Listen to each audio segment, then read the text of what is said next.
Men wanna know, Hank, why do you drink? Said, why do you roll smoke? Why must you live out the songs that you wrote? Said, over and over. Hey, what's happening, Guardo? Yeah, you like it, man? I'm going to Hank Williams Jr. this year. Carrying on an old family tradition. Yeah, no, okay. We'll go back to normal. All right, man. We won't go crazy. Hey, what's going on? Hey, it's almost like a Sons of Anarchy look now. You know what I'm saying? Yeah, we'll put him in the trunk, bro. Put him in the trunk. All right. Hold the cue cards up. Okay, here we go. Hey, this is for the November 5th fight. And this is one of the fights after all those other can't really call them fights that have happened over the last couple weeks. This fight actually has something that gets you up, and I should have put this video out like a month ago because it's worth talking about and it's very exciting to happen. This could be fight of the year, and I know you're already saying, dude, you're like a minute in, man. We don't even know what fight you're talking about. You didn't read the title, man. I go through all that work to put up a nice, catchy title, and you didn't even read it. Anyway, this is for Alfredo Angulo and James Kirkland. This could be fight of the year. This could be, if you haven't seen Hagler Hearns, that might be something you want to look for. And I'm going to go with Kirkland is more Hearns than Hagler, and Angulo is more Hagler than Hearns. Does that make any sense? But Hagler could box really amazingly well. I love Hagler. He was great. Anyway, getting carried away there. So this is the prediction. I'm going to break down both fighters. I'm going to break both legs. Put them in the trunk. We doing that? Yeah, afterward? Okay. Anyway, going to break down the fighters, and then I'll give my prediction at the end. And I'll start out with Alfredo Angulo, who is 20-0 with 17 knockouts, 81% knockout percentage. He's 29. He's in his prime. He's on 5 straight KO win streak after his loss to Cintron, which was a UD. So we know he has big power. We know he provides monster pressure. We know he's constantly coming forward. And we know his... the thing that makes him so dangerous is the fact that he can get hit and still throw while he's getting hit. Almost like it didn't happen. It's weird. He can still follow through with the punch. And a lot of times, as you're throwing a punch, if you get hit, your punch gets off mark or something. It's like he can, I don't know, bends, molds, however it is, and he still lands his punch solidly. So, going in there, he's got okay speed. He is wide with his power shots when he's throwing them. He has a high D, but he doesn't move his hands or his head. So, you're going to get hit when that happens. You know, you can have the high D all you want, but the shots are going to come through on the sides or straight in, and if you don't get the head movement in, that's going to be a problem. Now, a lot of people are always like, well, what do you mean by moving the head? Well, I can move sideways, but if I don't move my head, it's still there. But look at that. You see that? That's enough to make a punch miss. That can make a punch miss. I don't even know if it's catching me.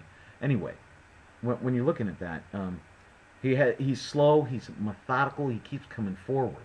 And to use like the Predator or the Terminator, it would be a justifiable term with him because it's constant pressure, constantly coming forward. He bombs the body, throws the hooks in the right hands, and he's more of a 1 or a 1-2 type of fighter. Now, when I say a 1, I'm not just talking about a jab. It'll be a 1-punch shot or a 1 or 2-punch combination. That's more with the jab there. The pushing jab, but it's power when it comes through. There's not a lot of snap on the punch. Pam! He's not pulling it straight back. It's pow! And then it comes. I can't even throw a bad jab. Anyway, he struggles a bit with boxers and fighters with speed. Cintron showed that. Cintron laid the blueprint on it. But unfortunately, most people can't keep away long enough. Cintron's a very, very good fighter when he's motivated and his mind's right. Kind of like Zab Judah. Think of it that way. Zab Judah could be friggin' off the charts awesome. But anyway, he can time his shots, though, to make up for that lack of speed. And because of his chin, like I said, he can offer to throw while he's getting hit and come through. He recovers very quickly because he does get hit flush. But that chin holds him in, he gets stunned a little, boom, and he's like back. Okay? So he recovers very quickly when he is hurt.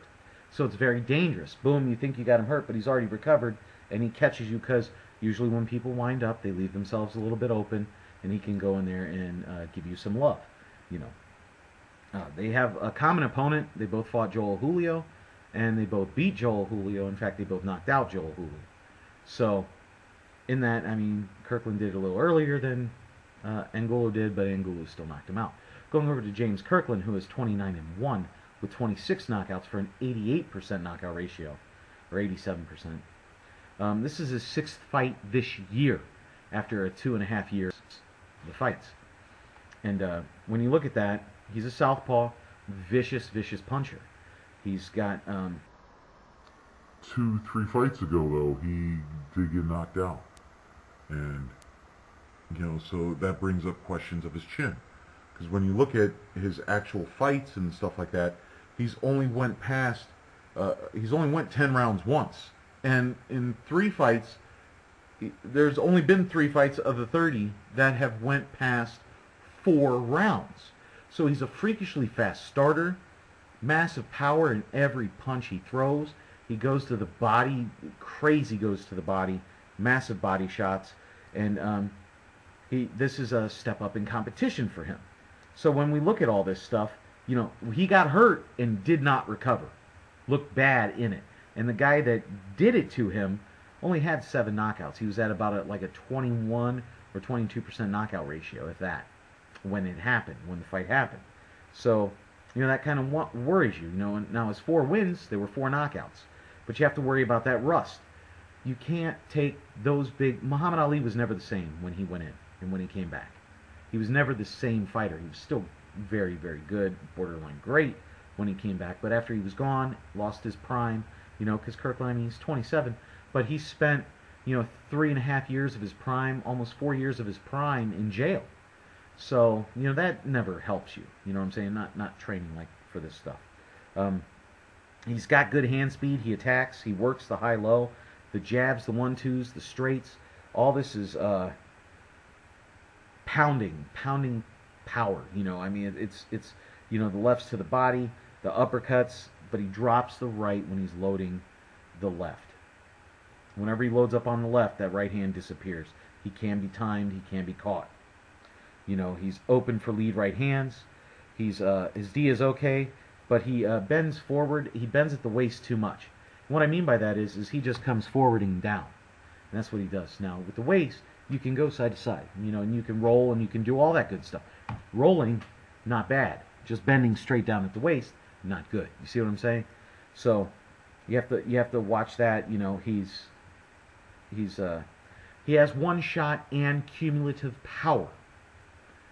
And what I mean by that is he could knock you out in one shot, or eventually your body gives out on you from taking punishment over the rounds. You see what I'm saying? He's one of those rare fighters that have either or, and he's got both. So it's a very scary thing when you're fighting with him. Now, he is willing to war, and he can get wild when that happens. So he can get caught. And the chin does not look like it was back in the Julio fight. I mean, he caught some straight shots against Julio, but then again, Julio was landing the shots as he was backing away. He was not throwing them from his back foot. When you throw from the back foot, you're coming forward. He was stepping away and still landing the shot. So there's a lot of power that gets lost in that, even though he was getting hit flush. There's a lot of power getting lost. Angulo is not that kind of a fighter. He's not going to back up. He's going to be going forward. This is going to be a war. It's going to be a war of attrition. It's going to be who has the most stamina. And Angulo looked a bit winded there, but he has won 12 rounds before. He has won 10 rounds. So he has the ability to go in the deeper water. He's shown that he can go in the deeper water. Kirkland, you got to wonder about that. The 2.5 years, granted he's fought a lot and since he's come back, but the guys he's fought have been basically bums, except for Julio. And he's only, when you're only talking about going 1 or 2 rounds, that's not getting in the deep water. If you get a fighter that takes you deep, that actually keeps applying pressure and keeps fighting on you, you could get into deep, deep trouble. We've seen this a lot with other fighters. Left hook Lacey. There were these other guys that you were like, oh my God, they're awesome. It was their level of competition, who they fought, and and some other factors, and they'd never truly been tested. This is a true test for Kirkland, and from what I've seen, looking at him coming back, there's something missing. It's just something there. If you look at the fights pre-Julio and all that stuff, before he went into to Slammer, and then you look at how he is now afterward, there's something that's not quite fully clicking that's there. And I think Angulo, granted, Angulo hadn't been the most active fighter. He's only fighting like maybe 3 times a year over his entire career. So, but Angulo's been active. He's been able to train exactly and eat exactly how he wants to do it with no mishaps. It seems like Kirkland's missing something now. I don't know. Maybe the chin left him over those years because couldn't get it changed. I don't know, but it seems like something's missing, and I don't think this fight goes the distance. And I think Angulo gets him in that 8th round or so, 8th, 9th round, and that's where Kirkland just completely gasses out and gets knocked out. Now, that being said, that's the prediction I'm going with. Bottom line, that's the one I will take it for. Somebody's getting knocked out in this fight. That's it. That's who it is. Wow. You know, good luck with that one. I'm putting my prediction out there.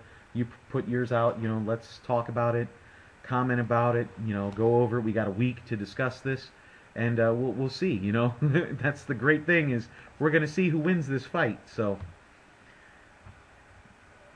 Angulo knockout, 8th round. 9th?